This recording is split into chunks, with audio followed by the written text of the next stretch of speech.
Good evening. Thanks for joining us. Just now coming into our newsroom, the standoff in Sheboygan has come to an end.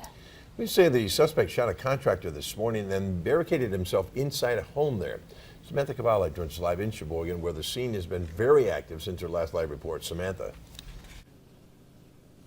Right, Cammie and Bill. So what we've learned just moments ago, a police officer from the Sheboygan Police Department coming up to us, letting us know that this standoff has officially ended right here tonight. Now, police, they will be sending out more information within the hour to let us know what exactly has been going on. But law enforcement have been on scene here since about 10 a.m. this morning.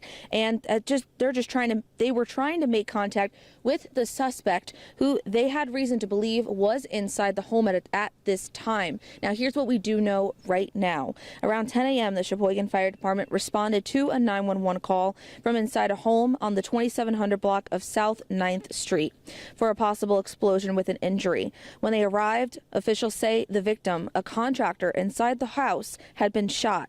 The contractor was taken to a local hospital and is expected to survive. The suspect then barricaded himself inside the home. Now, police attempted to make contact with them, and within the past hour we saw officers actually entering into the home. They have now told us that the standoff is over, but did not provide an update about the suspect. Now, again, we are told that we will have more information within the hour from the Sheboygan Police Department. We'll bring that to you first on air and online as soon as we know. Reporting live in Sheboygan, Samantha Cavalli, Action 2 News.